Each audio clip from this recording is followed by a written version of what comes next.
Okay, good afternoon, everybody. Thank you so much for joining in. And we are thrilled to have Julia Barfield with the U.S. Chamber Foundation. She's the Senior Manager of Policy and Programs with us today. We were talking before we went live that she's in the D.C. area and they are actually under a tornado warning or watch, ironically. Old hat for those of us here in Tornado Alley, but certainly weather aware for everybody across the country right now. So, Julia, welcome to Norman, Oklahoma. Thank you. Thank you for having me. We're so thrilled to have you with us today, and I'm going to be trying to watch on my phone so that in case we get some comments along the way, I will relay any kind of comments or questions to you, and we can have a hopefully interactive dialogue. So I would encourage those that are tuning in right now to go ahead and post a question in the chat on Facebook, and I will do my best to make sure that we can entertain your question. So if you have a question related to any kind of the federal programs, which we're going to get more into here in just a second, then please feel free to share those with us. Well, Julia, why don't you give us maybe a rundown on where we've been and where we're going, particularly in the realm of federal relief and the different federal programs that are out there. Yeah, absolutely. Well, I just want to start by saying thank you, Scott, to you and to your members. And I also just want to acknowledge that everyone who's tuning in is either a business owner or probably experiencing some type of financial stress or change. So I don't have all the answers. I'm here to tell you what I do know, acknowledging that there have been some things that were passed into law that are not functioning the way that they were passed into law so far. But I do know that we're in a really scary and unknown time, and I just want to be cognizant that we're all human, and many of you are business owners, and many of you have probably made some tough choices for your businesses or for your families without probably all the information that you wish that you had to make those decisions. So I'm going to talk majority about phase 3, which is called the CARES Act. For some background for all of you, in 3 weeks' time, we had 3 major pieces of federal legislation passed in response to coronavirus. So nothing is ever perfect, but even thinking about how quickly 3 pieces of major legislation have moved, it was a very rapid response. So we have seen a bit of a lull between when package 3 was passed on March 27th and thinking ahead to what does a package 4 or 5 look like, and what are the priorities, what has been missed in the other pieces of legislation. So the majority of this conversation will be about package 3, but in package 2, there was some really important changes to paid sick leave and FMLA leave in regards to coronavirus. And if you or a loved one receives or gets coronavirus, your federal ability to access sick leave and access paid FMLA. So for any small business owner is required to offer 2 weeks paid leave. There are some exceptions for businesses under 50 employees, but the intent is that any person who has to take time off because they are impacted by coronavirus, or if a loved one is impacted and they have to be responsible for caring for those individuals, they're able to access paid sick leave. There was an intention by the government to not put a financial burden on any small business who is having to pay for sick leave, but also maybe under financial stress. So there is supposed to be a way that you should be able to access money in advance. However, I've heard from many, many businesses that that has not been the case. So I would, if you have an employee who is needing to take sick time off and you are being mandated to provide sick leave, I would talk to your accountant and figure out if there's more direction from the IRS about processing paid sick time and support from the federal government to make it so that you don't go under by trying to support your employees. In package 3, there were major provisions for employers and employees. So the package that was passed is $2 trillion. For some reference, that's about 10% of our GDP. So this was a massive bill. And it looks like that it could be even a bigger bill depending on kind of how you do the numbers based on what I've read. But the first thing that's important for most people to know is that there's going to be money directly to individuals. So if you have, these are automatic payments based on your income. So if you earn less than $75,000, you will be receiving $1,200 from the federal government. So that's $75,000 if you are filing individually, or up to $150,000 if you're filing jointly. In addition, you get $500 for each child that you are responsible for. That money will phase out up to $99,000 or $98,000 if you're filing individually, and up to $198,000 if you're filing jointly. So if you fall within that category of income, there's no timeline that I've heard on when that money will be coming, but just know that that is something that either you or your employees would want to be able to access. There's also been expanded unemployment. So through July 31st, the federal government will be subsidized or supplementing what state unemployment offices are offering. So the governor does have to choose to accept this additional money from the federal government.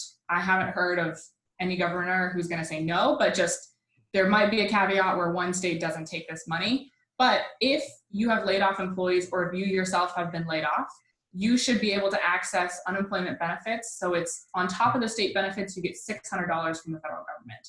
And the way that you access that money is to apply through your state unemployment office.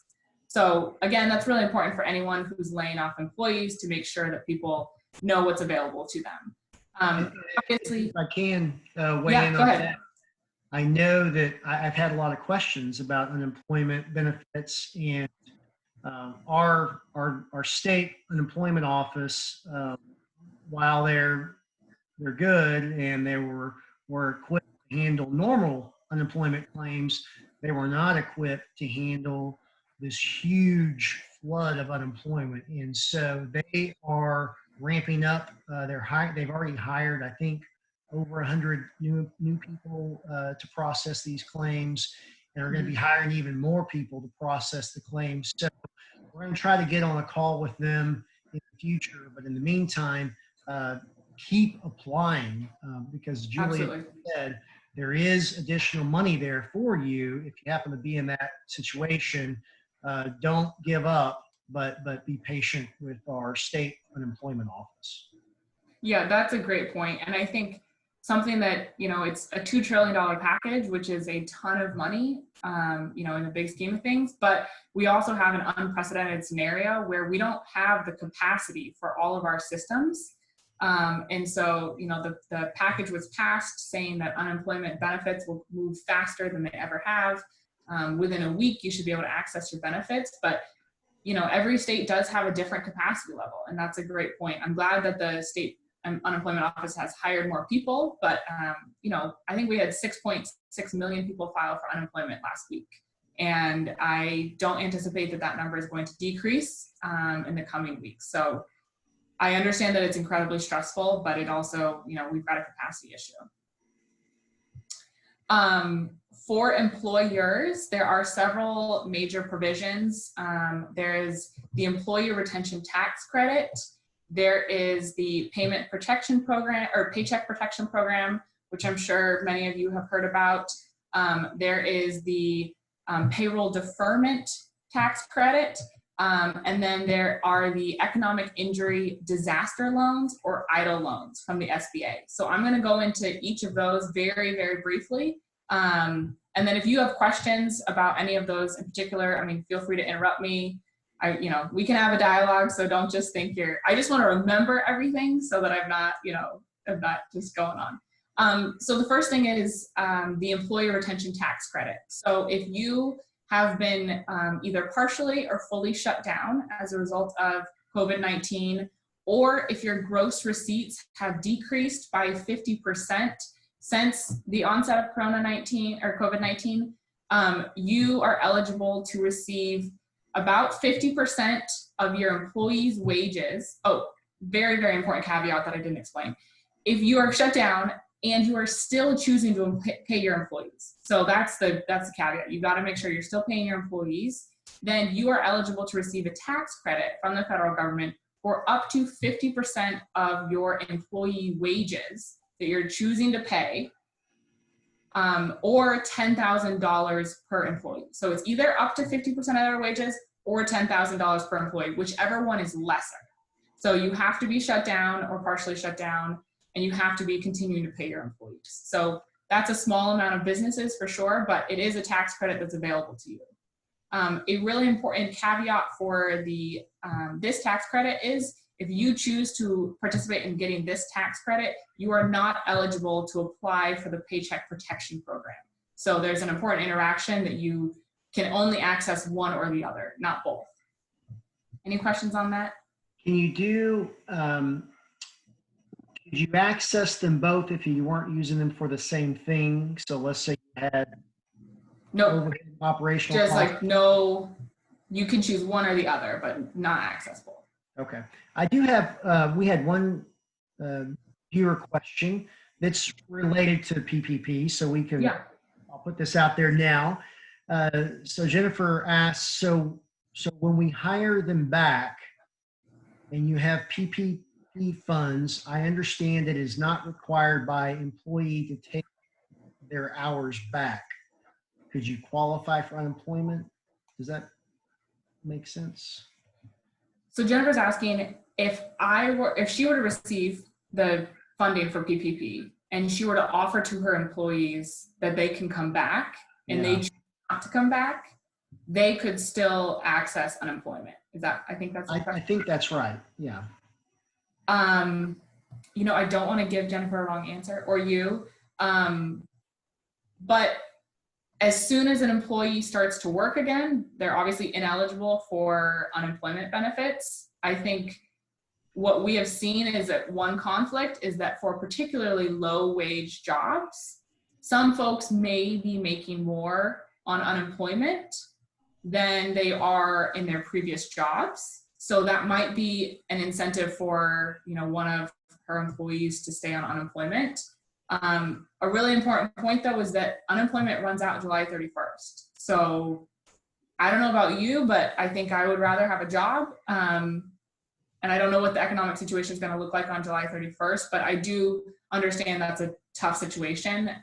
I personally lead our childcare portfolio at the foundation, and childcare workers and teachers tend to make pretty low wages. And so there have been multiple states where they, with the additional $600 a week, they do make more on unemployment. But by and large, when they have been offered their jobs back or choosing unemployment, they've chosen taking their jobs back. Let me ask you this, because you mentioned earlier, let's see here, you were talking about businesses, and Jennifer, by the way, if you may chime in for a little clarification if you need it, but in between I'll ask this question. You talked about businesses who have shut down but are still paying their employees. They qualify, they can qualify for some of these funds. Does that mean, when you say shut down, does that mean working remotely? Because there's a lot of professional offices out there that are technically, I guess, not shut down, just that their normal place of employment is shut down, but they're working remotely. No, so it does not count if it's like your physical office has been shut down, but if your business itself has been mandated to close. So like in DC, for example, we have no coffee shops that are open. You can access, like I could go order some coffee and get takeout, but I could not go sit at the coffee shop. So the majority of coffee shops in my neighborhood have laid off almost 100% of their staff, but they've maybe kept on one or two. There was one local company that they did shut down all of their coffee shops, and then they chose to continue to pay them. It was reduced wages, but it was a point to say, look, we've built up this staff, we're really proud of them, and they had the ability to continue to pay their wages, at least partially and for a short amount of time. Okay. Again, that's not, not many businesses are in a situation where they have enough cash to say, we're gonna take a huge hit in our revenue and continue to pay employee wages. Yeah. Okay, very good. The next point is the payroll deferment tax credit. So for any size business, you are eligible to defer your payroll. So if you are familiar with writing paychecks, you know that you write a 6.2% Social Security check to the government. So every time you write a paycheck, then you write another check to the government for their Social Security. So you are eligible to defer that tax for up to almost over a year. I don't want to do the math on that, but until December 31st of 2021. So it's a huge amount of time for folks to have some liquidity so that if they need it. So what would happen is if you choose to participate in this tax credit, you defer your payroll tax, and then on December 31st, 2021, 50% of that payroll tax is due. And then on December 31st, 2022, the other 50% of that payroll tax is due. So it gives you a large amount of time to be able to have that funding to use it, but it also means that you're going to have to pay 50% of your payroll tax in one lump sum. So you have to be able to make sure that by next December 31st, you're able to afford that payroll tax. But again, I mean, the intention was to increase liquidity for employers. And so this is one way that they're trying to do that. So similar to the employee retention tax credit, you are not eligible to defer your payroll taxes and participate in PPP. So again, depending on your business, depending on what your needs are, look and see if this is going to be a better credit for you or if applying to PPP is going to be better for you. So I mean, that's a good segue to PPP. I feel like this is probably what you've heard the most about. It's an unprecedented grant, well, a loan that converts to a grant from the federal government. So it has gotten a ton of media attention. It stands for the Payroll Protection Program. And this is an incentive for employers to rehire any staff that they have laid off. So this is only eligible for small businesses. So you have to have fewer than 500 employees. There are a couple exceptions for restaurants or retail, but by and large, small businesses, you are eligible to apply for 2.5 times your average monthly payroll or up to $10 million. So whichever is lesser. So for most small businesses, it's just 2.5 times your monthly payroll. But for some of those larger businesses that have exceptions, the cap is $10 million. So that 2.5 times of your monthly payroll can go towards mortgage, it can go towards utilities, it can go towards payroll, it can go to any interest on debt that you have that you're paying. And the goal is that you continue to pay your employees. Anyone who is laid off employees, you have until April 26th to hire them back on and continue to pay their wages. An important caveat is if you made the decision to reduce wages, it depends. Well, I should back up and say this 2.5 times your monthly payroll. This is a loan that you would receive from a private lender, and it is supposed to convert into a grant on June 30th. So this is a loan that converts to a grant. It should be forgivable dollar for dollar if you follow some particular requirements. So again, you have to hire back employees within 30 days. So this legislation passed on March 27th. You have until April 26th to hire back your employees. And otherwise, if you can't hire back your employees, the amount that you are saving by letting go of some employees, that amount will not be forgiven. So let's say you can't hire back 10% of your staff, their wages won't be forgiven when it converts to a grant. So you'll still be eligible to pay back that 10%. Similarly, if you reduced staff hours or wages, if you reduce them from anyone who makes under $100,000, so any employees, part-time, full-time, if they make under $100,000 and you reduce their wages by over 25%, that amount will cost against you when this loan is supposed to be forgiven. Now, if you were to cut someone's wages who makes $150,000, the federal government does not care how much you cut their wages. You will not be penalized. I was on a webinar with some folks though, and they did make a really important point that legally, you might want to make sure that you are following all of the laws when it comes to reducing wages and hours. So if you're making those tough calls, just make sure that you're following whatever employee laws are in Oklahoma, so that you're not, you're not in violation of anything just because you're trying to make some tough calls. Any questions about PPP? It's a little complicated. We don't have any from the viewership, but does PPP interact with the disaster loans that were adopted earlier in phase 2? You were cutting out just a little bit. Can you say that again, please? Yeah. So how does the PPP interact with the disaster loans through the SBA that were enacted during, I think, phase 2? The economic injury disaster loans? Mm-hmm. Oh, great question. It's also a little complicated, but I'm going to do my best. So you can apply for both the PPP and the EIDL loans. That's what they're referred to as. The EIDL loans, you can, if you are in dire straits, you are eligible to receive $10,000 within 3 days of applying. And that amount is just to like help you survive. You could still receive that $10,000 from the SBA and not receive the loan itself, but that $10,000 can be forgiven from EIDL loans.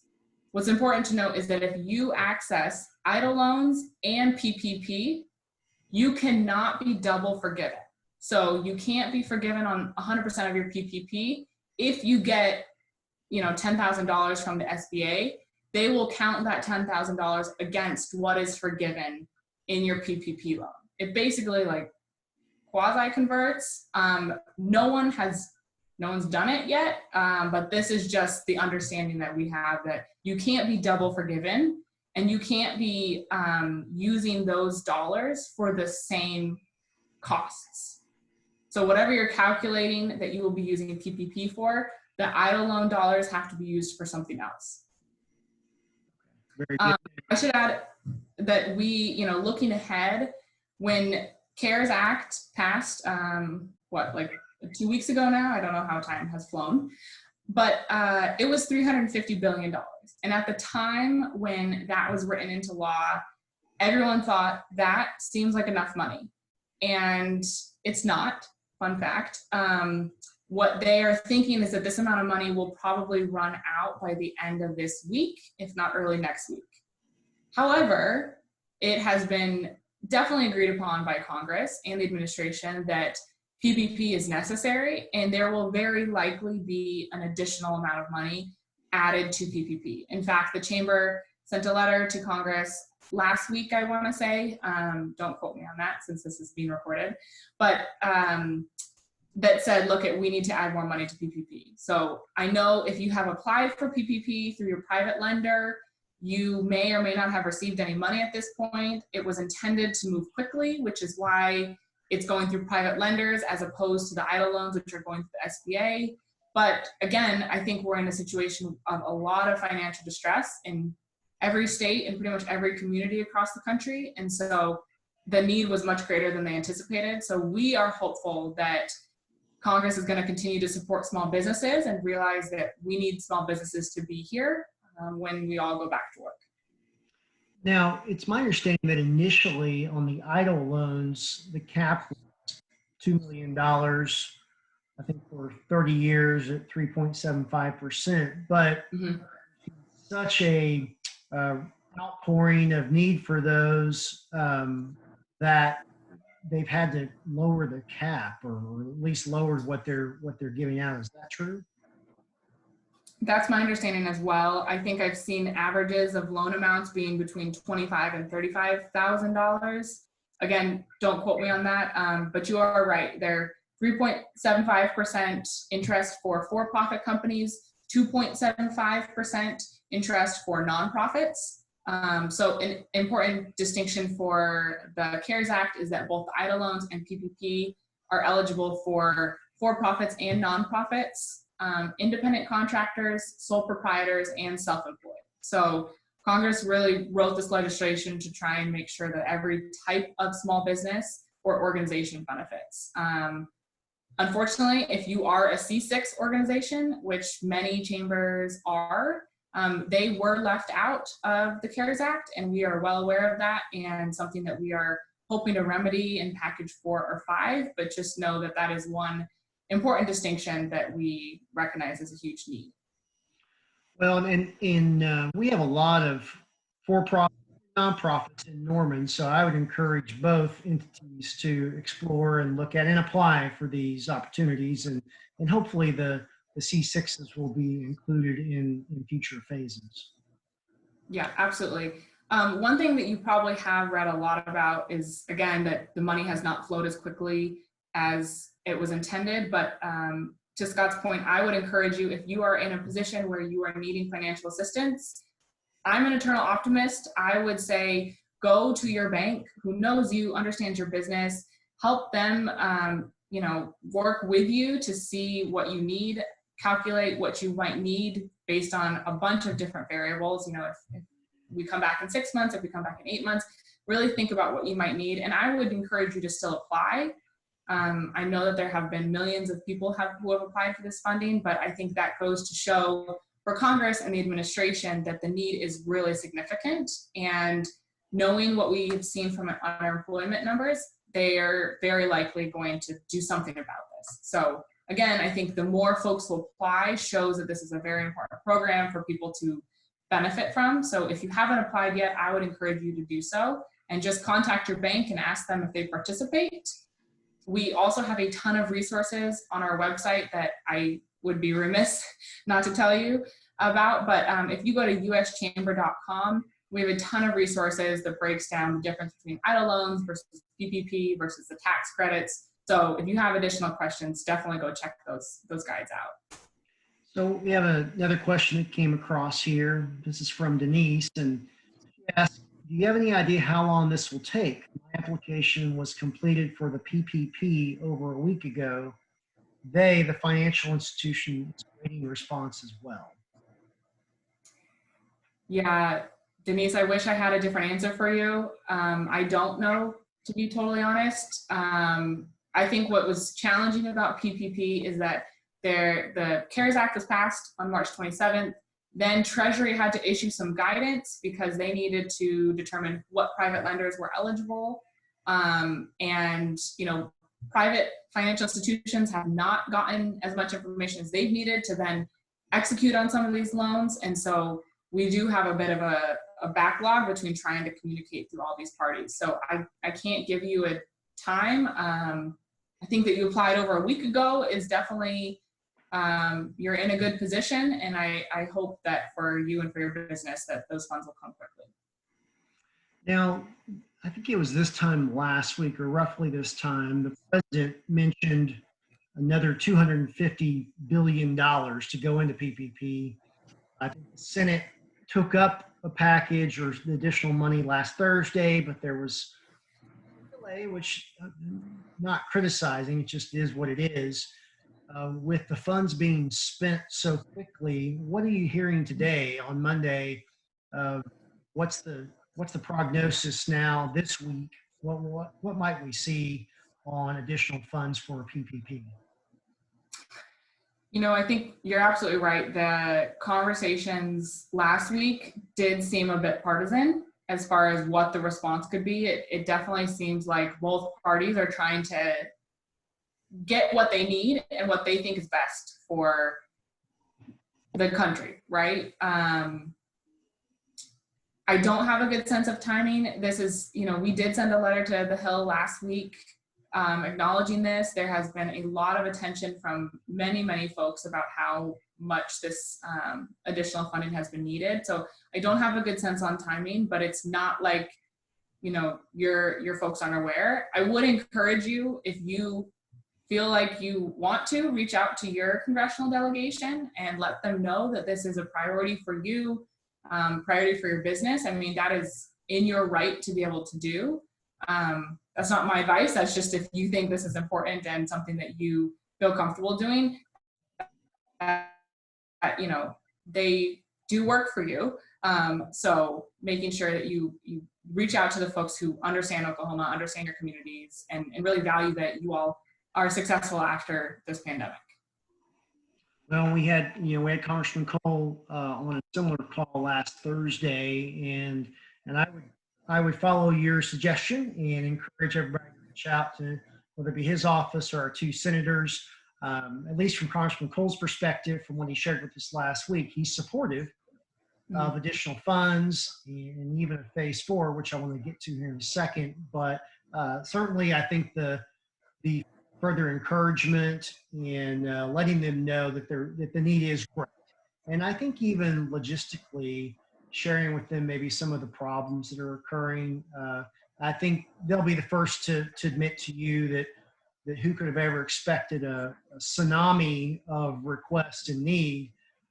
But that's just, we got to work through this process. But I think they're wanting to expedite this as quickly as they can, get the funds where they need to serve as much people as possible. But the more they can hear from you as constituents, better it'll be, I think, for all of us. So, what are you hearing about a phase 4? Or you even mentioned a phase 5. What about those, and what kind of things could potentially be in those packages? Yeah, so just today we sent a letter to all of our members. So hopefully, Scott, you've already gotten it, where we outlined kind of our vision of what issues are going to arise when it comes to returning to work. We have heard rhetoric from both public health officials about a potential phased return to work, depending on geographical regions, depending on industries. So we have laid out our top priorities, essentially, from the Chamber's perspective. That will guide our advocacy efforts and our conversations on the Hill and with the administration. And so we sent this letter to all of our members, and we ended it with a handful of questions where we wanted to make sure that we are accurately representing you all and making sure that, when we use our voice, that it's representative of the need of our members. So we wanted to make sure that we covered everything. So if you think, Scott, and when you share this with your membership, you think that we've missed something, please let us know, because, similar to this briefing, last week alone, the Chamber hosted 200 virtual briefings to make sure that members across the country are heard and that your experiences are absolutely informing every step that we move forward. So everything that's in that letter is, covers childcare to transit to any, health information that we may be sharing with employers. So I would encourage you all to think through, what does the next step look like? Because while everyone is still reeling from what's been happening even just, 6 weeks ago or so, there is going to be a point in time where Congress is going to look ahead to, what do we do when we go back to work? And especially if we're doing a phased return, we may see states in all different places, some going back to work, some having, loosening up on social distancing regulations. And so we do want to look ahead and make sure that we are accurately representing your needs, like I said earlier, but also saying, we can't just continue to not think through our next steps. So that will inform a lot of our phase 4 work. Like I said, I think our biggest priority right now has been making sure that PPP is available to small businesses, but there are a lot of conversations in DC about what does phase 4 look like and if there's a phase 5. So not a ton of answers, not a lot of clarity for you, but it's definitely something that's on our mind and that we want to make sure that we're hearing from you. So please be in touch and let us know. Well, that into part of your point there, we had a question from Shelby that asked, do you think there's a possibility we won't be able to go back to work on May the 1st? And I think part of your answer is it's so subjective from state to state or even city to city in Oklahoma. Each community may have their own orders that are in place. And so I know you don't have any way to predict that if we're going to be all of us going to be back to work on May the 1st, but it is, because there's no nationwide order that's come down. It's all been state by state, or even, like I said, municipality by municipality. Right. Yeah. Sorry, Shelby, I can't speak to your question, but I definitely think, the Chamber is following public health guidance, and officials, we want to make sure that anything we're putting out both to our employees and then also to businesses nationwide is guided by public health data and guidance, so that we're not risking anyone's lives to go back to work, but we also recognize the very important value that our businesses play. So we are trying to find that balance to make sure we're responsive and following directions from leadership, but also ensuring that businesses will be around when we all do go back to work. I have a couple more questions here from, this is from Paul and Kelly. Are funds from the EIDL loan eligible for forgiveness? Are they eligible for forgiveness? Is that the question? Yes. So like I said, up to $10,000 potentially, but they still are a loan. What's hard is the SBA and the private lenders are operating on two different systems, because one is handling PPP and then the SBA is handling EIDL loans. So up to that $10,000 potentially, but otherwise, if you are a for-profit company, your loan has a 3.75% interest, and if you're nonprofit, it's a 2.75% interest. So it's still a loan, pretty low interest, but it's still a loan. That initial $10,000, I think they're calling it maybe a grant or something. That's the typical part, but the rest of it though is true. Mm-hmm. And I would make sure, so I don't want to say, yes, 100% certainty, $10,000 is forgiven. I would make sure that if you are going to access the EIDL loan, you are reading all of the requirements of the EIDL loan, so that if you are eligible to have that $10,000 forgiven, that you can do that. But make sure you read all of the fine print, because it is still a loan. They also ask, are PPP calculations based on the number of full-time employees, or are part-time employees included? So it's based on your average monthly payroll. So I would look back at your 12 to 18 months of payroll. And this is a question we've gotten from a lot of companies who have seasonal work. So, in some seasons you've got maybe 20 full-time staff, but in other seasons you've got maybe 10 part-time staff. So I would look at your average over the past 12 to 18 months. Okay, very good.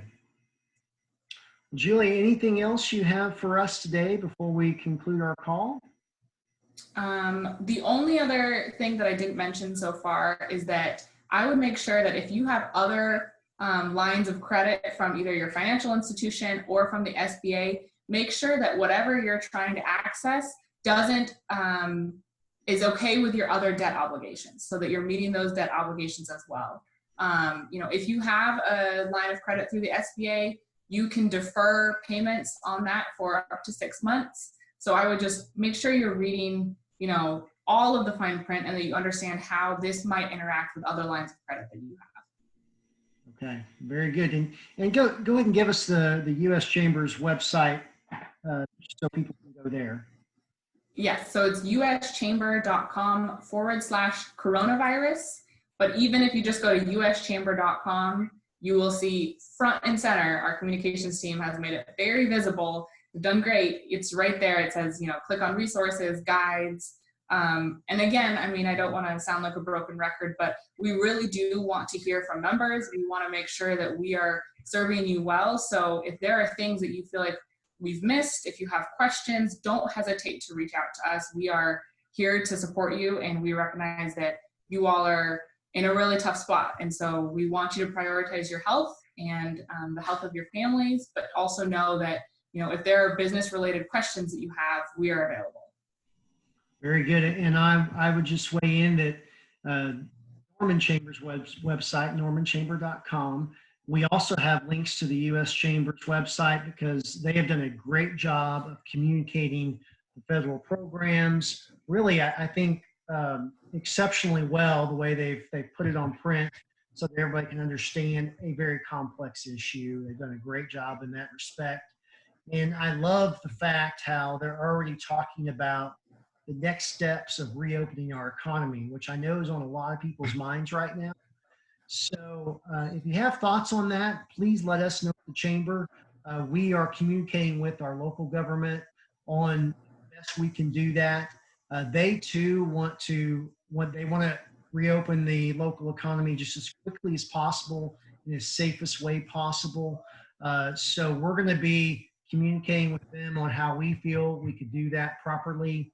But please, if you have thoughts, send those to us either via email. It would be great. You can get that on our website. And then lastly, we're going to be doing more of these this week. We have another interview lined up tomorrow afternoon, I think the same time at 2 o'clock, with Sean Bauman of Emmy. Again, a local success story who they're testing coronavirus tests locally here. They're doing a great job. And we're going to be visiting with our hospital administrator later this week. So tune in and stay engaged, whether it be on our website or social media. And I would encourage you to always going to Together for Norman Biz. That's that Facebook group that we set up a couple weeks ago. We have over 1,000 people now who are part of that group that are posting maybe daily specials or other offerings that they have. It's a great way for you as a consumer to see what's happening around our community and how you can safely support our local businesses. So that's Together, the number 4, Norman Biz. It's a Facebook group, so go check that out. Julia, thank you so much for joining us today. We greatly appreciate it. Thank you. Please relay our appreciation to the U.S. Chamber of Commerce for being the business on the federal level. We can't say thank you enough. Thank you so much for having me. It was a pleasure. You bet. And everybody, thanks for tuning in today. We will look forward to seeing you real soon. Thanks.